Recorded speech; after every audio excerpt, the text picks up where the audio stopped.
Hello, welcome to the Path 11 podcast. I am your host, April Hanna. I am also the co-founder of Path 11 Productions, and aside from podcasting, we also make great films and documentaries, which can be found at path11productions.com. We have a special promo code just for our podcast listeners. The promo code is Path11Podcast, and if you go to our website, path11productions.com, and visit our shop page, put that promo code in, and you will receive 50% off of our Evolution DVD, which is the third film in our Path Trilogy series. If you would like to become a sponsor of the Path 11 podcast, please email me at info@path11productions.com. And now for this week's show.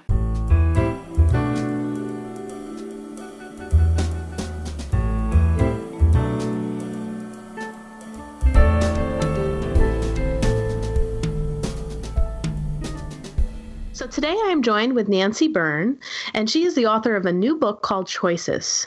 Byrne majored in psychology at the University of Colorado, Denver, for both graduate and undergraduate. She's worked for an adolescent psychiatric treatment hospital, a woman in need of group support program, a rape crisis center, a major police department as director of a victim services unit, and several high-risk shelters for adolescents.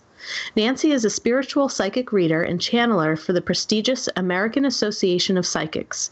She graduated from the Aspen Program for Psychic Development with certification in psychic development, spirit mediumship, medical intuition, Reiki master teacher, and is an astrologer. Nancy believes that everyone possesses innate psychic abilities, which can improve the quality of life by providing guidance, keeping them safe, and helping to make the right choices as they navigate through this life. Nancy also states that it is her soul's desire to give back to the universe and to serve by assisting others on their life's journey. Welcome, Nancy. Thank you. Thanks for having me. Yeah, you and I have a lot in common just in regards to some of the work that we've both done in the field of psychology. I worked at a inpatient psychiatric hospital, a rape crisis center, never in the police department, which would be really cool, but I've worked with at-risk adolescents. I went for my Reiki master teacher, medical intuition. I've taken some psychic development courses, so it was kind of fun in reading about you. I was like, gosh, we have so much in common. So it sounds like you've had quite the journey. Yes, I have. It's been very interesting. And I'm still learning. I think when we're perfected, we leave the planet. So sometimes when you have a radio show or you're on a radio show or you have written a book or something, people think you have it all together. And in reality, I don't think any of us have it all together. I think we're all working, towards becoming who we really are. Yeah, I would agree. And I'd like you to take our listeners just through a little bit of your history, because I find it kind of fascinating for myself how I really started off, in life and in my career with, therapy and counseling. And as I'm moving into more of the holistic studies and intuition and, Reiki, medical intuition, I realized that a lot of my therapy sessions are more channeled now than really being like clinical psychotherapy of how my mind was working more in my 20s and 30s. So I'd kind of like to hear from you what your journey was like in moving into that field of help, the helping psychology field, and now working as, a psychic reader and a spiritualist.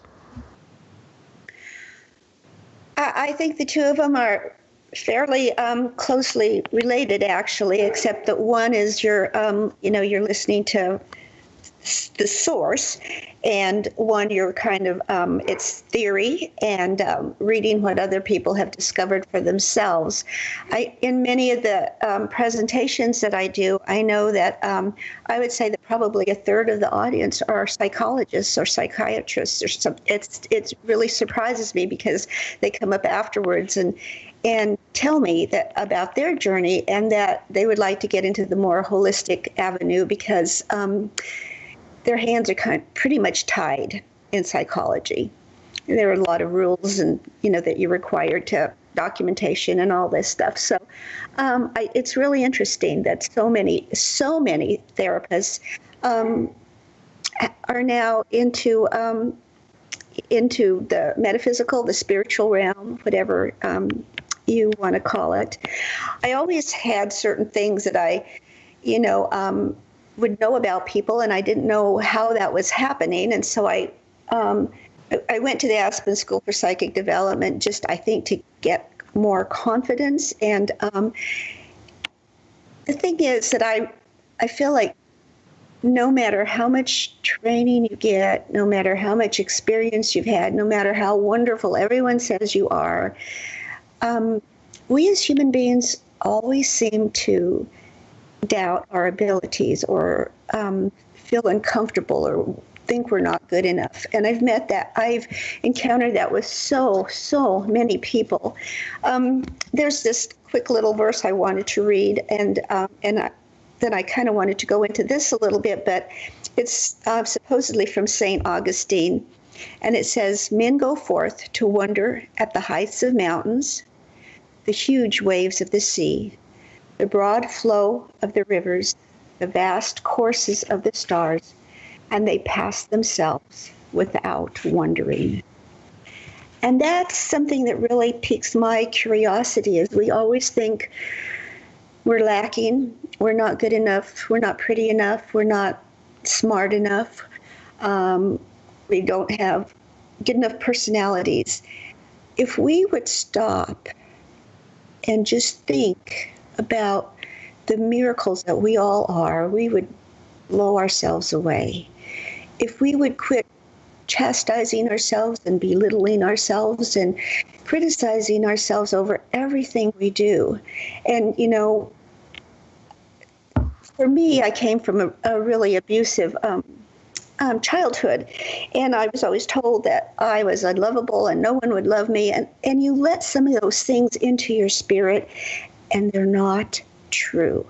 I think if the source, the divine, God, spirit, whatever name you have for this amazing, source that we're part of, how could we never be enough? We're everything. We're really miracles. And we kind of run around looking for answers, and we all want that magic pill, that instant perfection. That magic pill we've all been looking for forever and ever and ever. It's already in us. We can stop searching. We have it all, everything we need to live happy, prosperous, fulfilling, healthy lives. And we just don't really realize it. For so many years, I was seeking answers all over the place and never realized that I alone have the answers for my life anyway, not for everyone else's, but for mine. We're the only ones that have lived in our lives. We know what our needs are, what our desires are, what our faults are, and we're the only ones that really have the answers. Even when you go into therapy and talk to a therapist, they really only know what you're telling them and work from that information. But with being a psychic and a medical intuitive and being able to connect with that greater source, boy, people don't have to tell you. You can get right to the nitty gritty and you know exactly what's going on with them. So that's a huge difference. Yeah. And can you tell our listeners what the inspiration was behind this new book that you wrote called Choices? Well, Spirit told me to write a book, and I didn't think anybody would want to read anything I had to say. And Spirit said that my life's experiences could help many, because there are so many out there that think they're all alone and, are fearful, and that the book could give them hope and encouragement. And it really was, I really can't take credit for writing the book, because it was all done through automatic writing, and I just typed it out and submitted it to to Balboa Press to get it published. But I think if I would have written the book, people would have been suicidal. I mean, literally jumping off cliffs. It was I had started to just dabble with the chapter one time because a girlfriend had told me that I have so many experiences I should write a book.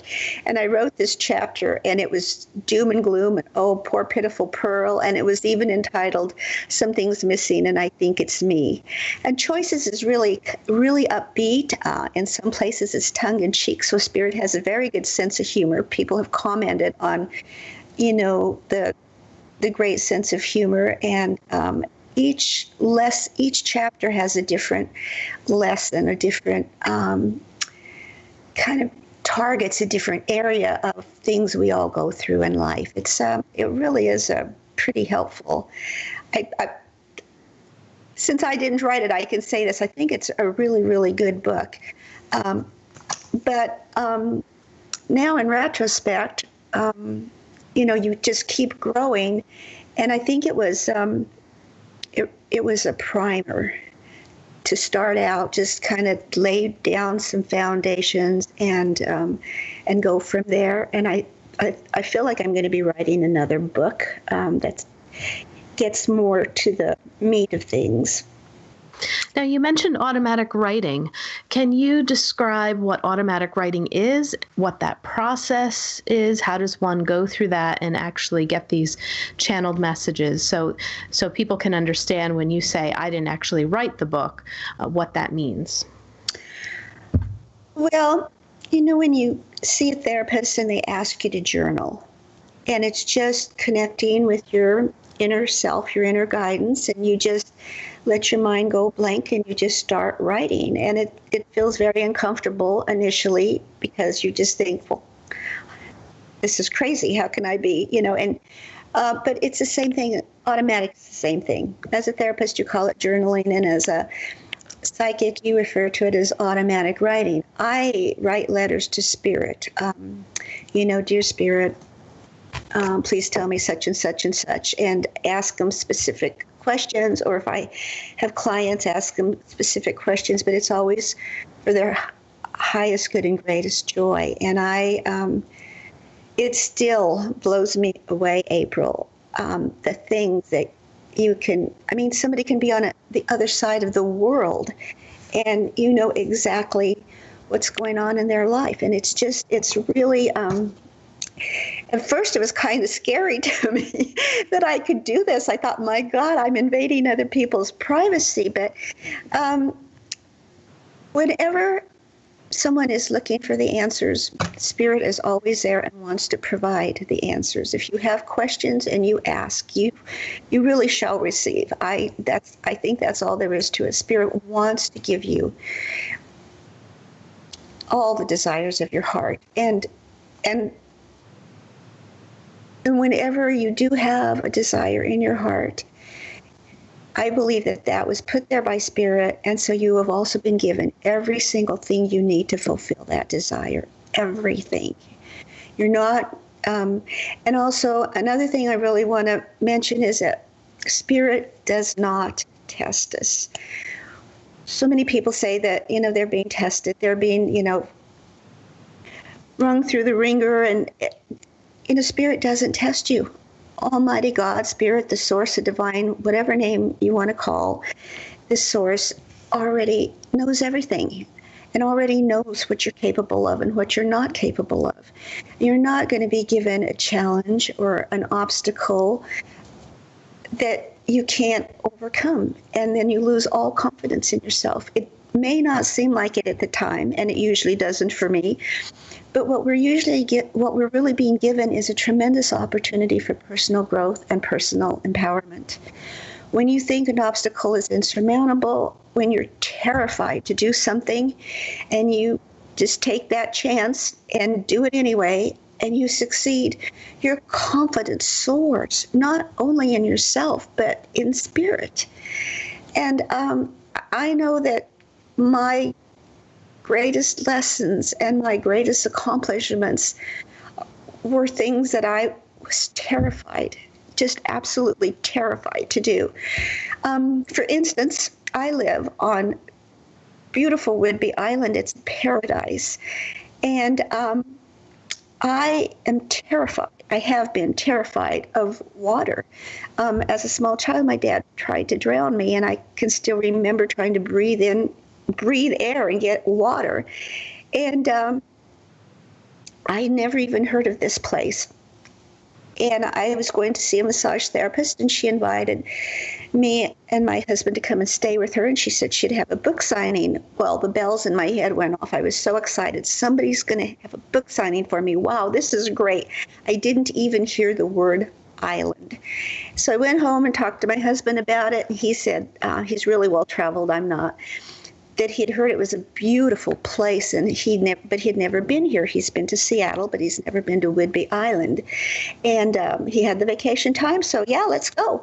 So we booked tickets, and 3 days before we were supposed to come, Michelle called and said, "I'm really sorry, Nancy, but I can't have a book signing for you. Matt's being transferred. We have to get our house in Parker ready to sell, and we're going to be moving to Whidbey permanently." She said, "But I love your energy, and I would love to have it in my house. We don't have to be there. Come and get the key, and I will give you the code to get in." Well, I was really bummed. The only reason I was going to come was because of the book signing, and I wanted to cancel. But Phil said, the plane tickets are non-refundable, Nancy. So we came, and honestly, April, when we got to the ferry line, I almost had a full-blown panic attack. I was just, no, I'm not getting on that boat. Honey, no, let's drive.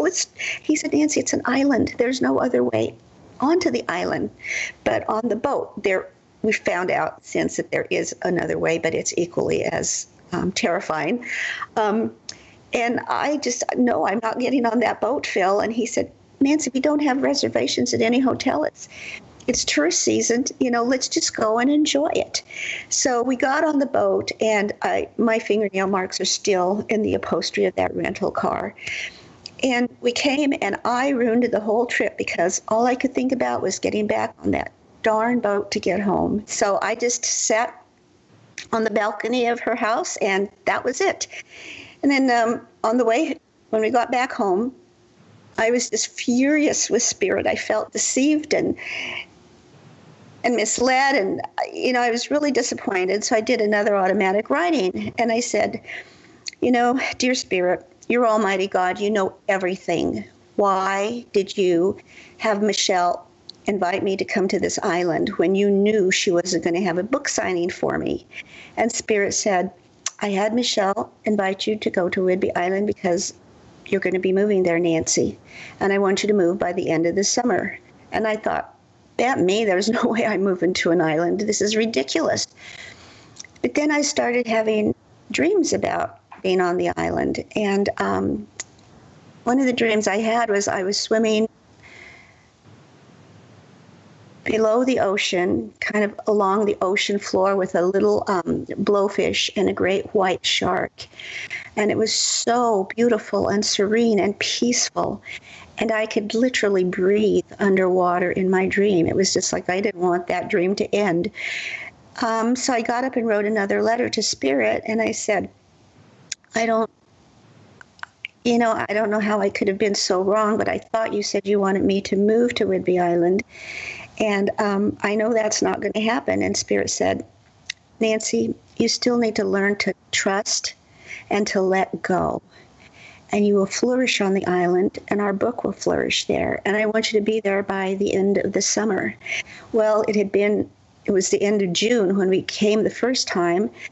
So I told Phil, and he said, "I'm not moving." He said, "We have a little ranch. We had 5 acres. Our animals loved it there. I had planted every tree by myself. And I created this little Heidi's secret garden. It was so neat." And I couldn't believe I said this but I said, "Well, I'm learning to trust in God and not in man. And if that's what I'm supposed to do, that's what I'm going to do." And Phil said, "Really? You'd move without me?" And I said, "Yeah." And he said, "Okay, I won't stand in your way." So by the end of the summer, we were here. We came back, and another trip across the ferry, and found a home, and then went back home and put our house on the market and moved here. We were here September 3rd, 2 years ago. Wow. Wow. Well, I think that's a great story, too, to not let kind of your fears really dictate your life and moving through them, because, as you face that and listen to Spirit, now look at where you're living on such a beautiful island. Right. And the thing is that we think we have all the answers, and we do if we just listen and pay attention. But, Spirit knows more than we do what's best for us. And sometimes we have problems trusting Spirit. We have problems trusting ourselves. We have problems trusting other people. And we do. Most of us live fear-based lives a lot. And that's just, fear is the absence of trust. And you can't have both in your life. That's what Spirit has told me. You can't have both fear and trust. And so you have to pick one. Might as well pick the one that's going to be more exciting. Yeah, and in your book Choices, it's the chapter called Only the Lonely. This is kind of a nice segue into that, where your Spirit, I guess, is really encouraging the reader, to not be that victim, to know that you have the power to change your life. And I was wondering if you'd like to speak about that, because this is the example that you just gave is a bit of what was written in this chapter of this book. Yeah, I'm trying to find out where it's at, but that's the thing. We run around like, rats in a maze trying to find the answers and looking up to other people for answers, and we have got them all ourselves. We always think somebody knows better than we do, and they don't. Well, one example is I was married once before, and my ex and I had gone skiing, and anyhow, with another couple we belong to this Pentecostal speaking in tongues, prophesying church, and it was a really kind of a horrible day. It was gloomy. Visibility was poor, and it was really difficult to see where you were going. And towards the end of the day, Linda said, "Nancy, let's go get a cup of hot chocolate and let the guys take one last run."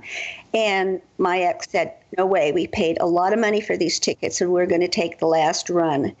And I was a really good skier. I used to ski black diamonds, and we weren't even on a black diamond course. And I hit a piece of black ice, and I crashed.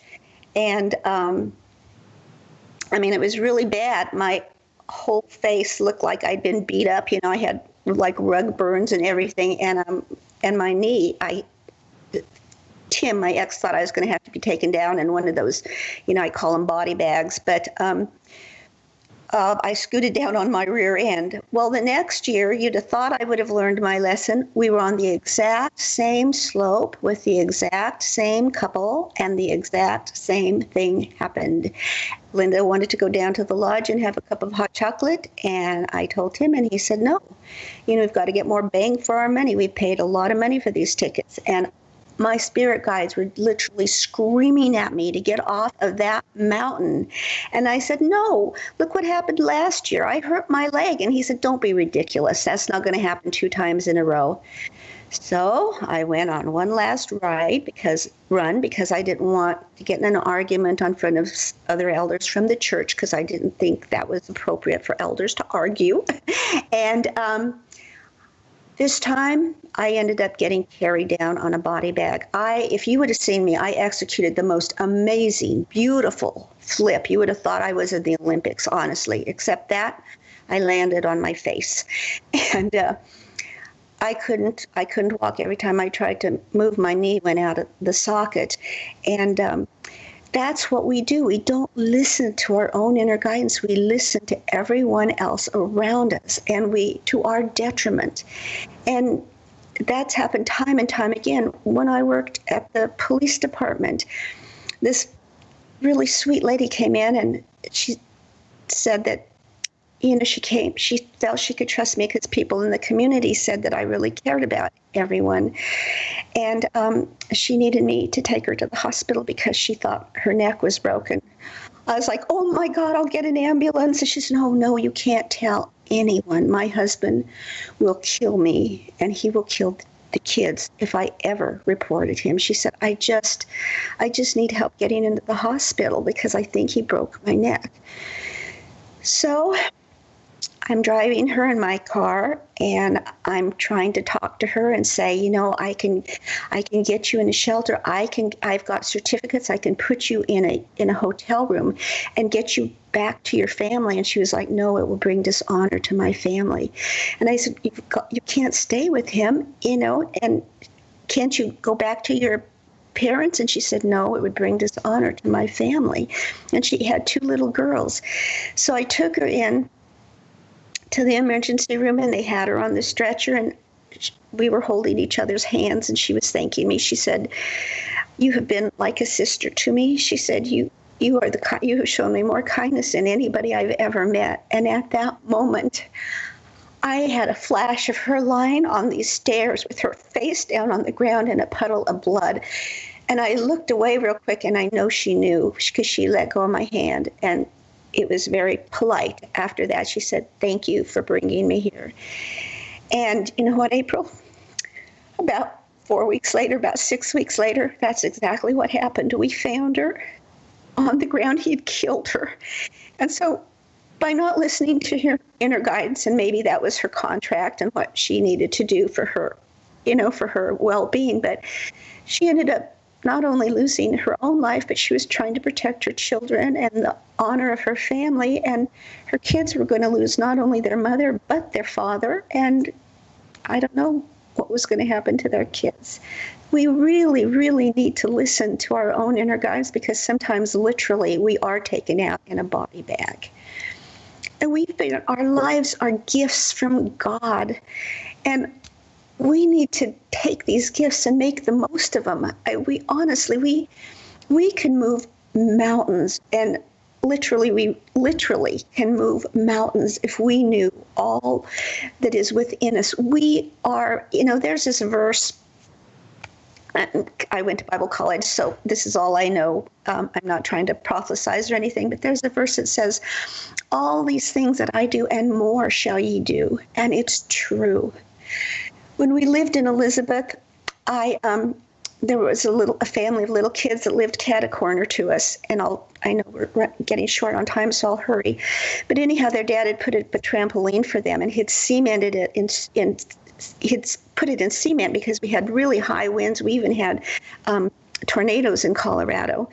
And one day I was standing there. We were having a huge storm. It was lightning, thundering, and it was just the wind was howling. And I heard this big crash. It was their trampoline that had blown into the back of our yard, even with cementing and stone and everything. And I looked out the window, and there were these 2 little girls, 2 and 4, out in this lightning storm picking up poles from their trampoline. And I was just, oh my God. And I called their home, and there was no answer. So I got in the car and went over and asked them, what are you doing outside? You know, get in the house. And the little one's crying, and she's like, oh, we broke down. Oh, Daddy going to be so sad. And I told him to get in the house. The little one's got her hand on her hip. I'm not her mother. She's not going to mind me. And I said, listen, you could get hurt out here. I will pick up the poles from your trampoline. Just get in the house and don't come out. They had said their mom was visiting a neighbor. Don't come back out until your mom gets home. So I think the bigger one was actually relieved, and they went in the house, and I picked up the poles and went back home. Suddenly it started hailing, and within just a matter of minutes, we had 1.5 feet of like kind of golf ball sized balls on our back deck. And I look out, and there are those 2 little girls again. And I just thought they were going to be killed. And without even thinking, I just screamed, I command you to stop this storm now. And it stopped. And I was like, oh, this is just a coincidence. It'll start up again pretty soon. And it didn't. And then I respectfully thank you for stopping this storm. And I'm thinking, oh my God, who am I to command the hand of God? And Spirit said, Nancy, you are the hand of God. You are all the hand of God. I need you just as much as you need me. I'm a spirit. No one listens to spirit. No one listens to each other, much less a spirit. If I were to build an orphanage in the middle of the desert overnight, people would think it was some evil spirit and tear it down. If a human being were to build an orphanage, it would stand. You can do more things in this physical world than I can, and I need you. And when you think about that, what tremendous miracles we are, I just don't know how we could ever doubt ourselves. Well, thank you, Nancy, so much for sharing all of these stories. I think a lot of people do heal through stories, and that you've shared some great miracles and great tragedy in those as well. And I think the big takeaway is really, listening to that spirit within us and remembering who we are, which is divine love and perfection. And you do a lot of wonderful things on your website. You give spiritual readings and classes. People can purchase the book Choices on your website. And if anyone would like to get a hold of Nancy, her website is choices-nlb.com. And thank you so much, Nancy, for being a guest on our show. And I also love the cover of your book here, after hearing the story of your fear of water, and there's this woman, I'm assuming that's you, with a rainbow by the water. No, that's my daughter-in-law, actually. Oh, it's your daughter. Okay. But still, it's a good metaphor, in kind of showing a little bit and knowing a little bit about your background and that fear of water, and seeing the word choices over a woman just kind of loving the sea there. I think it's a great metaphor. Yeah, Spirit told me I had to have a rainbow on the cover of the book. Mm-hmm. Well, thank you, Nancy, for all that you do, and wish you a lot of luck with the sales on your book. Well, thank you, April. If you want more information about our films, visit our website, path11productions.com, to purchase DVDs or to rent and stream each film. You can also find our trilogy of films on iTunes, Amazon Prime, and Gaia.com. You can still use our smartphone app for both Android and iPhones. Just search for Path 11 in the Google Play App Store, or if on an iPhone, look for Path 11 in the iOS App Store. Catch you next time.